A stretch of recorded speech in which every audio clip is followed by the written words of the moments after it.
दर्शन स्वर्गीय पंडित श्री रतनलाल जी बेनाड़ा की पुण्य स्मृति में बेनाड़ा उद्योग लिमिटेड आगरा, श्रीमान नंदकिशोर, श्रीमती शांता देवी जैन पहाड़िया, प्रमोद नीना जैन, सुनील निशा जैन पुत्र पुत्रवधू, अंकित इति जैन पौत्र पौत्रवधू, अक्षत जैन पौत्र, आद्विक जैन आन्या जैन पड़पौत्र पड़पौत्री एवं समस्त पहाड़िया परिवार, firm ARL infratech limited, Akshat apartments private limited, Jaipur. Shrimati Pushpa Devi Musharraf, धर्मपत्नी स्वर्गीय श्री भागचंद जी मुशरफ, पुत्र एवं पुत्रवधू श्री अरुण श्रीमती अमिता मुशरफ, पौत्र एवं पौत्रवधू श्री अंकेश श्रीमती इति जैन, पौत्री पयांशी जैन, प्रपौत्र अव्यान जैन एवं समस्त मुशरफ परिवार, देवनगर, जयपुर, राजस्थान। स्वर्गीय श्री नेमचंद जैन जी की पुण्य स्मृति में श्रीमती शशिबाला जैन जी, पुत्र एवं पुत्रवधू श्री निखिल जैन जी, श्रीमती शालिनी जैन जी, पौत्री एवं पौत्र निमिषा जैन, शरण्या जैन।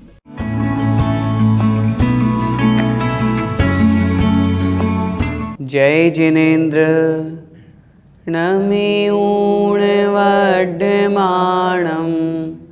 परमपाणं जिणं तिशुद्धेन वोच्छामिरयणसारं सायारिणयार्धं मीणं। पंच परमेष्ठी भगवान की जय। द्वादशांग जिनवाणी माता की जय। आचार्य भगवंत श्री कुंद कुंद स्वामी महाराज की जय। आचार्य भगवंत श्री विद्यासागर जी महामुनिराज की जय। परम पूज्य गुरुदेव निर्यापक श्रवण मुनिपुंगव श्री सुधा सागर जी महाराज की जय।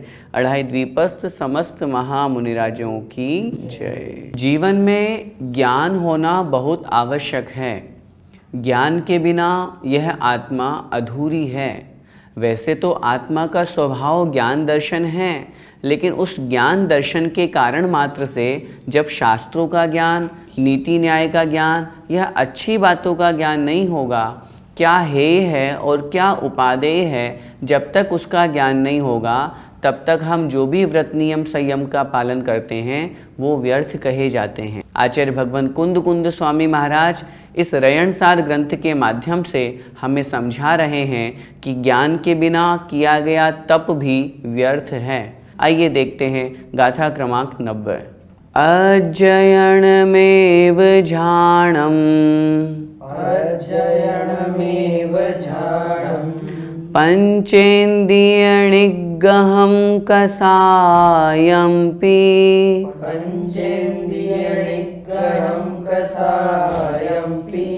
तत्तो पंचम काले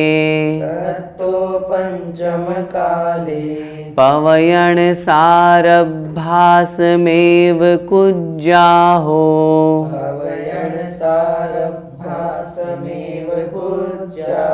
बोलिए अजयणमेव झाणम् पंचेन्द्रियणिग्रहं कषायम्पि तत्तो पंचम काले पवयण सारभासमेव कुज्जाहो। आइए शब्दार्थ समझते हैं। अध्ययनमेव झाणम्, अध्ययनम एव झाणम्। अध्ययनम अर्थात अध्ययन, एव मतलब ही, अध्ययन ही, शास्त्रों का अध्ययन ही, ज्ञानाभ्यास ही झाणम अर्थात ध्यान है। क्योंकि ये चीज़ हम पहले पढ़ के आ चुके हैं कि जो ध्यान है वो ज्ञान के माध्यम से ही संभव है। जो चिंतन किया जाएगा वस्तु तत्व का, तो जब तक उसका ज्ञान नहीं होगा तो ध्यान कैसा होगा। इसलिए शास्त्रों का अध्ययन ही झाणम अर्थात ध्यान है। और उससे क्या होता है, पंचेन्द्रिय निग्रहम, पांचों इंद्रियों का निग्रह होता है। पांचों इंद्रियों के विषयों की ओर जो हमारी प्रवृत्ति है या हमारी आसक्ति होती है वो कंट्रोल में आती है। उसे हम पांचों इंद्रियों को वश में रख पाते हैं। कषायम्पि, और साथ में कषायों का भी निग्रह होता है, कषाएं भी शमन होती है। जब हम ज्ञानाभ्यास करते हैं, शास्त्रों का स्वाध्याय करते हैं, तो उससे पांचों इंद्रियों का निग्रह और कषाय भी शमन होती है। तत्तो इसलिए पंचम काले, इस पंचम काल में, वर्तमान समय में, पवयण सारभ अर्थात प्रवचन सार अभ्यासम एव अभ्यास ही। इसलिए हमें इस पंचम काल में प्रवचन सार का, प्रकृष्ट वचन जो है, ऐसे जिनागम का, ऐसे शास्त्रों का अभ्यास कुज्जाहो अर्थात करना चाहिए। वर्तमान समय पंचम काल है, अपने मन को लगाने के लिए हमें अभ्यास करना चाहिए शास्त्रों का, क्योंकि शास्त्रों के अभ्यास से हमारे ज्ञान में भी वृद्धि होगी, कषायों का भी निग्रह होगा और पंचेंद्रिय के विषय भी हमारे वश में रहेंगे। हमारा मन उस ओर नहीं जाएगा। नई नई बातों का ज्ञान हमें शास्त्रों से होगा, जिससे जब हम चिंतन करेंगे, ध्यान करेंगे, तो उन सब वस्तुओं को, उन सब बातों को, आगम के उस सार को अपने चिंतन में ला पाएंगे और फिर अंत में जो आत्म तत्व है वहाँ तक पहुँच पाएंगे। तो आत्म तत्व तक पहुँचने के लिए हमें उस आत्मा के बारे में जानना जरूरी है, और वो कहाँ से मिलेगा? हमें शास्त्रों के माध्यम से, माँ जिनवाणी के माध्यम से। इसलिए आचार्य महाराज यहाँ कह रहे हैं हमें निरंतर शास्त्रों का अभ्यास करना चाहिए। भैया जी, प्रवचन सार तो ग्रंथ का नाम है, तो क्या हमें इसी ग्रंथ का अध्ययन करना चाहिए? आचार्य भगवान कुंद कुंद स्वामी द्वारा विरचित ग्रंथों में प्रवचन सार भी एक ग्रंथ है। समय सार, नियम सार, प्रवचन सार, अष्टपाहुड़, ये रयण सार। तो आपके मन में ये जिज्ञासा आई कि यहाँ पर गाथा में लिखा है कि पंचम काल में हमें प्रवचन सार का अभ्यास करना चाहिए, तो क्या मात्र प्रवचन सार का ही, अन्य शास्त्रों का नहीं? नहीं, ऐसी बात नहीं है। यहाँ पे आचार्य महाराज ये नहीं कह रहे कि मेरे द्वारा रचित उस प्रवचन सार ग्रंथ का ही अध्ययन करो या अभ्यास करो। प्रवचन सार का मतलब यहाँ पर माँ जिनवाणी है, शास्त्र है। प्रवचन किसे कहते हैं? प्रकृष्ट वचन, जिसमें प्रकृष्ट अर्थात जिनेंद्र भगवान द्वारा उपदेशित वचनों का सार हो, उन शास्त्रों को हम कहते हैं प्रवचन सार।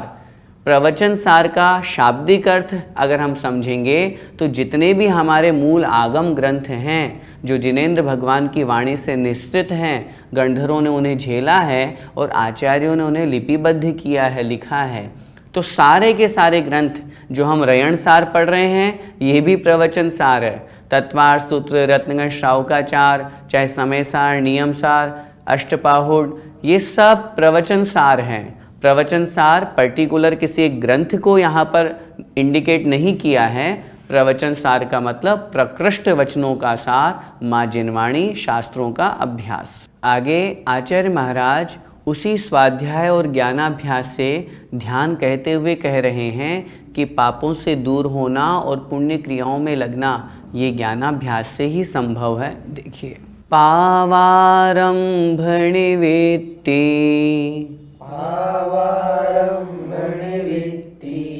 पुण्णारंभे पौत्तिकरणम्पि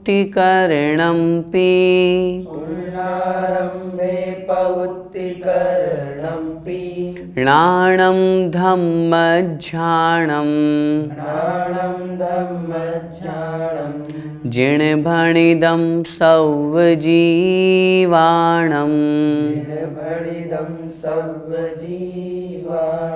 बोलिए, पावारंभणिवेत्ति पुण्णारंभे पौत्तिकरणम्पि णाणं धम्मज्झाणं जिणभणिदं सव्वजीवाणं। इस गाथा में आचार्य महाराज ज्ञान को ही धर्म ध्यान कह रहे हैं। वह धर्म ध्यान कैसे है, आइए देखते हैं शब्दार्थ। पावारंभ निवृत्ति, पाव आरंभ, पाप रूपी आरंभ, आरंभ का मतलब हिंसा। पापारंभ, पाप आदि या हिंसा आदि पाप कार्यों से निवृत्ति अर्थात निवृत्ति, छूटना, दूर होना। पाप जो है, हिंसा आदि जो पाप कार्य कहे गए हैं, उन पाप कार्यों से दूर होना, छूटना। और साथ में पुण्यारंभे पौत्तिकरणम्पि, पुण्यारंभे पुण्य क्रियाओं में, पुण्य के कार्यों में प्रवृत्ति करने में जो करणम अर्थात कारण है, निमित्त है, जो पाप से छुड़ा करके पुण्य क्रियाओं में प्रवृत्त करने में जो निमित्त है, ऐसा णाणम अर्थात ज्ञान, शास्त्रों का ज्ञान, सम्यक ज्ञान, वह क्या है? सव जीवाणम, सभी जीवों के लिए धम्मज्झानम, धर्म्य ध्यान है। ऐसा जिण भणिदम, जिनेन्द्र भगवान ने कहा है। आचार्य भगवान कुंद कुंद स्वामी महाराज कह रहे हैं, साक्षात जिनेन्द्र भगवान ने ऐसा कहा है कि वास्तविक धर्म ध्यान क्या है। अच्छा, हम आपसे पूछते हैं धर्म ध्यान क्या है? जहाँ पाप से प्रवृत्ति हट करके पुण्य कार्यों में प्रवृत्ति लग रही है, उसी का नाम तो धर्म है। और उस रूप क्रिया हो रही है, एकाग्र चिंतन हो रहा है, वो धर्म ध्यान है। तो ये किसके माध्यम से संभव हुआ? ज्ञान के माध्यम से, शास्त्रों के माध्यम से। तभी तो हमें पता चला हमें पाप क्रियाओं को छोड़ना है और पुण्य क्रियाओं में लगना है। तो ये ज्ञान के माध्यम से ही संभव है। इसलिए आचार्य महाराज इस गाथा में उस ज्ञान को ही धर्म ध्यान कह रहे हैं। भैया जी, पुण्य और पाप तो समान है, फिर यहाँ पाप से हटकर पुण्य में आने के लिए क्यों कहा है? पहले तो इस बात पर विचार करें, कहाँ लिखा है पुण्य और पाप समान है? किन ने कहा? कौन से आचार्यों ने कहा? कि शास्त्र में कहा कि पुण्य और पाप एक ही है? मैं आपसे पूछता हूँ, अगर दोनों एक होते तो दो शब्द अलग अलग क्यों लिखते? अगर दोनों एक होते तो दोनों की व्याख्या अलग अलग क्यों की जाती? अगर दोनों एक होते तो यहाँ आचार्य कुंद कुंद महाराज जैसे महान आचार्य ये क्यों कहते हैं कि पाप से निवृत्त हो और पुण्य में प्रवृत्त हो? ये हमारी गलत धारणा है और न जाने कौन लोगों ने ये गलत धारणा हमारे समाज में फैला रखी है। हम क्यों सोचते हैं ऐसा कि पुण्य और पाप दोनों समान है? किसने कह दिया? अगर दोनों समान होते तो ये गाथा व्यर्थ हो जाती।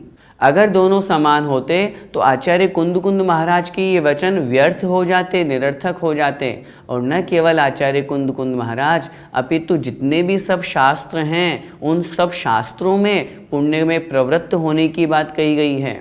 द्रव्य संग्रह में क्या लिखा आचार्य नेमिचंद स्वामी महाराज ने? असुहादो विनिवित्ति सुहे पवित्तीय जान चारित्रम।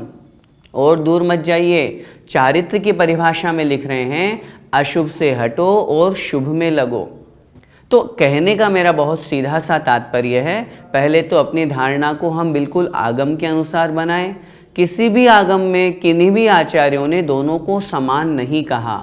जहाँ पर समानता की बात की जाती है, ऐसे महान अध्यात्म ग्रंथ उन शुद्धोपयोग में लीन मुनि महाराज की दृष्टि से वो कथन वहाँ पर किया गया है कि जब वो आत्मस्वरूप में लीन हो जाते हैं, पुण्य की क्रियाओं से भी ऊपर उठ जाते हैं, तब उन्हें पुण्य की क्रियाओं में, पुण्य के कार्यों में प्रवृत्त होने की आवश्यकता नहीं।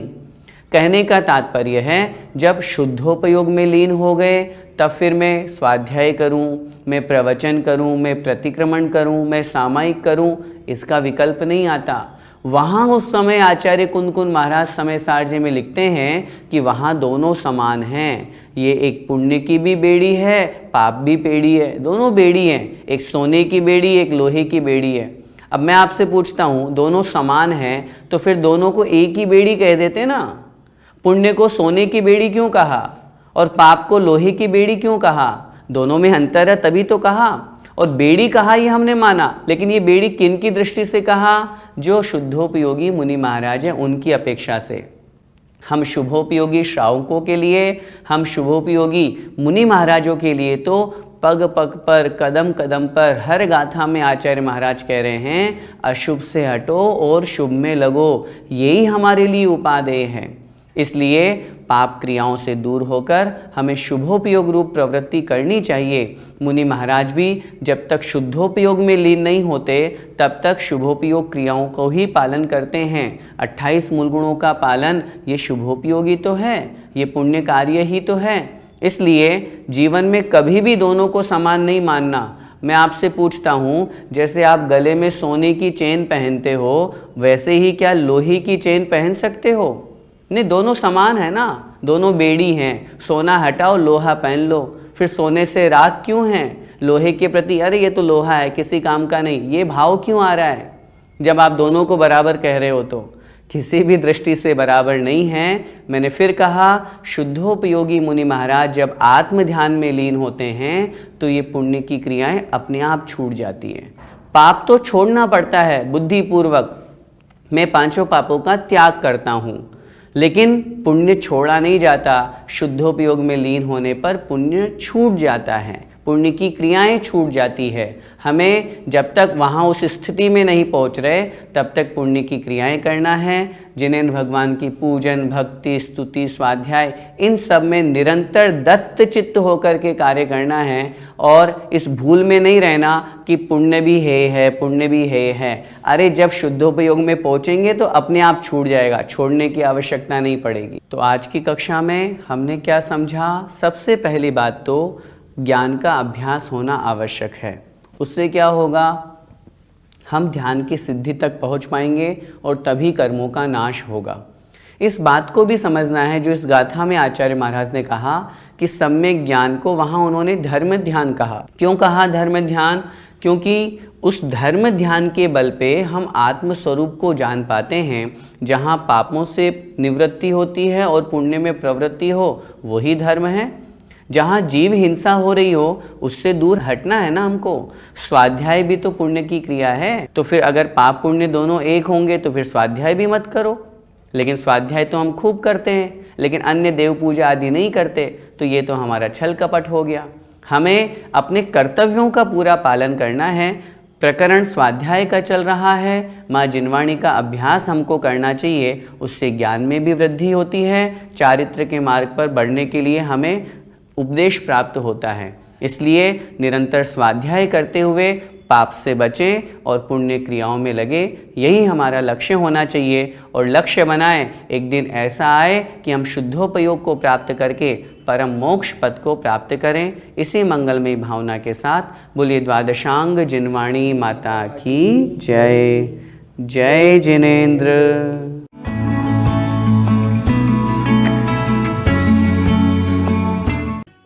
इस कार्यक्रम के पुण्यार्चक थे श्रमण संस्कृति पाठशाला के प्रेरणा स्रोत एवं मार्गदर्शन स्वर्गीय पंडित श्री रतनलाल जी बेनाड़ा की पुण्य स्मृति में बेनाड़ा उद्योग लिमिटेड आगरा, श्रीमान नंदकिशोर, श्रीमती शांता देवी जैन पहाड़िया, प्रमोद, नीना जैन, सुनील, निशा जैन पुत्र पुत्रवधू, अंकित, इति जैन पौत्र पौत्रवधू, अक्षत जैन पौत्र, आद्विक जैन, आन्या जैन पड़पौत्र पड़पौत्री एवं समस्त पहाड़िया परिवार, firm ARL infratech limited, Akshat apartments private limited, Jaipur. Shrimati Pushpa Devi Musharraf, धर्मपत्नी स्वर्गीय श्री भागचंद जी मुशर्रफ, पुत्र एवं पुत्रवधू श्री अरुण श्रीमती अमिता मुशर्रफ, पौत्र एवं पौत्रवधू श्री अंकेश श्रीमती इति जैन, पौत्री पयांशी जैन, प्रपौत्र अव्यान जैन एवं समस्त मुशर्रफ परिवार, देवनगर, जयपुर, राजस्थान। स्वर्गीय श्री नेमचंद जैन जी की पुण्य स्मृति में श्रीमती शशि बाला जैन जी, पुत्र एवं पुत्रवधू श्री निखिल जैन जी, श्रीमती शालिनी जैन जी,